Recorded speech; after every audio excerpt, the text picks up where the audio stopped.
morning all students. Today's topic is प्रतिस्पर्धा रहित बाजार।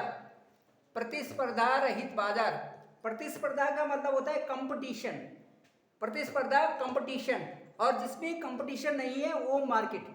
इससे पहले मैंने आपको जो लेसन पढ़ाया था उसमें आपको मैंने पूर्ण प्रतियोगिता वाला बाजार बताया था कि पूर्ण प्रतियोगिता किस बाजार में होती है।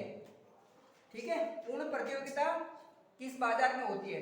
तो पूर्ण प्रतियोगिता में मैंने आपको इससे पहले चैप्टर बताया था, और वो पूर्ण प्रतियोगिता जो फुल कंपटीशन मार्केट में होता है उसमें कैसी स्थिति होती है ये मैं आपको यहाँ से बताऊंगा।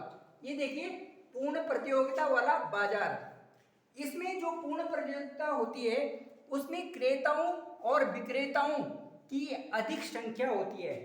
क्रेताओं की भी और विक्रेताओं की भी अधिक संख्या होती है, जिसमें कोई भी क्रेता व विक्रेता अकेला वस्तु की कीमत को प्रभावित नहीं कर सकता, क्योंकि उनकी कीमतें उद्योग से ही, किसी उद्योग से ही पहले डिसाइड होती है। ठीक है, इसीलिए कोई भी क्रेता और विक्रेता अकेला किसी वस्तु की कीमत को प्रभावित नहीं करता। समझ में आया? अब दूसरा जो पॉइंट है वो है पूर्ण प्रतियोगिता में, फुल कंपटीशन वाले मार्केट में वस्तु की सभी इकाइयां समरूप होती हैं, एक जैसी होती हैं। सारी इकाइयां एक जैसी होती हैं। तो एक जैसी का मतलब है कि सारे जितने भी आर्टिकल्स होंगे, जितने भी बेचने के लिए जितने भी चीजें होंगी एक जैसे होंगी। जैसे प्रेशर कुकर बाजार में है तो एक जैसा होगा, या कोई दूसरी चीज है तो वो एक जैसी होगी, या फिर कोक है तो एक जैसी होगी, या पेप्सी है तो एक जैसी होगी। तो वस्तु की सभी इकाइयां समरूप होती है, मतलब एक जैसी होंगी, अर्थात उनके रंग रूप में कोई भी अंतर नहीं होगा। ठीक है, पूर्ण प्रतियोगिता में जो तीसरी विशेषता है वो चूंकि वस्तु प्रमाणित होती है, क्योंकि उसकी जो कीमतें होती हैं, जो प्राइस होती है, और वो जो सर्टिफाइड होती हैं वस्तुएं, और उनकी कीमतें उद्योग से ही पहले डिसाइड होती हैं, इसलिए गैर कीमत प्रतियोगिता नहीं पाई जाती। इसमें कोई अलग कीमत उसमें डिसाइड नहीं होती। यहाँ ध्यान से देखते रहेंगे और समझेंगे भी उसे। जो नेक्स्ट पॉइंट है वो है पूर्ण प्रतियोगिता में, नेक्स्ट पॉइंट है क्रेताओं और विक्रेताओं का बाजार का पूर्ण ज्ञान। जितने भी बाजार में क्रेता और विक्रेता होते हैं उनको बाजार का पूर्ण ज्ञान होता है कि कौन सी चीज कितने की है, ये उनको पूरा ज्ञान होता है कि प्रेशर कुकर की कीमत कितनी है, या दूसरे अटैची की कीमत कितनी है, या कोक की कीमत कितनी है। उस बाजार में क्रेता और विक्रेताओं को उस बाजार का पूर्ण ज्ञान होता है। ठीक है, आगे जो है नेक्स्ट पॉइंट है वो है फर्मों को उद्योग में प्रवेश करने व बाहर जाने की स्वतंत्रता। केवल फुल कंपटीशन वाले मार्केट में जिसमें पूर्ण प्रतियोगिता होती है उसमें जितने भी फर्म होते हैं वो उद्योग से जुड़ भी सकते हैं और उद्योग से बाहर भी हो सकते हैं। ठीक है, आगे जो नेक्स्ट पॉइंट है वो बाजार में कोई संस्थागत प्रतिबंध नहीं होता।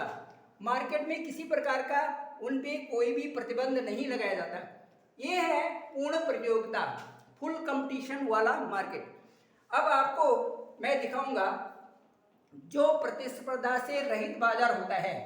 प्रतिस्पर्धा से रहित जो बाजार होता है आज के टॉपिक में, उसमें मैं दिखाऊंगा कि एकाधिकारी प्रतियोगिता क्या होती है। एकाधिकार का मतलब होता है मोनोपोली। मोनोपोली मतलब केवल एक ही आदमी का अधिकार, केवल एक का ही अधिकार।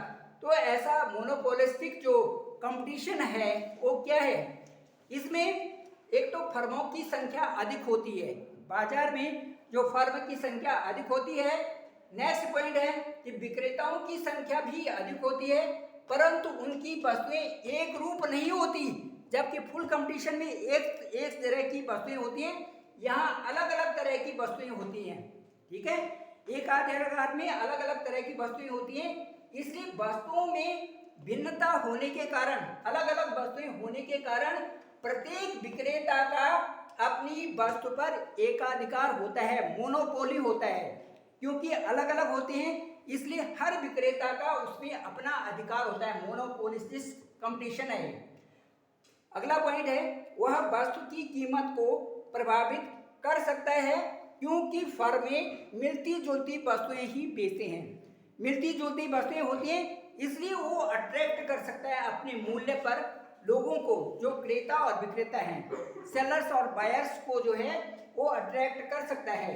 एकाधिकारी विक्रेताओं की तीव्र प्रतिस्पर्धा होती है, उनमें कंपटीशन ज़्यादा होती है, उनमें कंपटीशन ज़्यादा बना रहता है, क्योंकि अलग अलग चीज़ें होती है और मोनोपोलिस्ट कंपटीशन होता है, इसलिए उसमें जो है उनमें एक कंपटीटिव फीलिंग्स बनी रहती है।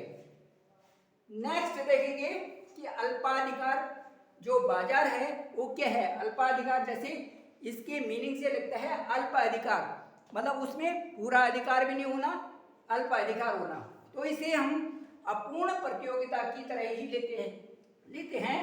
इसमें बाजार की वह स्थिति है जिसमें वस्तु विशेष के विक्रेताओं की संख्या थोड़ी होती है, इसमें विक्रेताओं की संख्या कम होती है, विक्रेताओं की संख्या कम होती है, इसलिए प्रत्येक विक्रेता न केवल अपने व्यवहार से दूसरी फर्म को अट्रैक्ट करता है बल्कि दूसरी फर्में भी उसे प्रभावित करती हैं।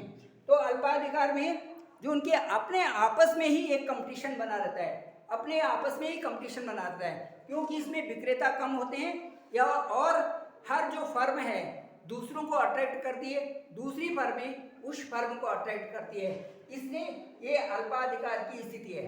तो मैंने आज के टॉपिक में आपको बताया कि पूर्ण प्रतियोगिता क्या है, दूसरा एकाधिकारी जो मोनोपोलिस्ट है, फुल कंपटीशन के बाद मोनोपोलिस्ट जो कंपटीशन है वो क्या है, और अल्पाधिकार प्रतियोगिता क्या है। तो इस तरह से हम इस जो टॉपिक है इसका अध्ययन करेंगे और किताब से भी इसको पढ़ेंगे तो हमें ये सारे पॉइंट्स पता चल जाएंगे। Thank you very much.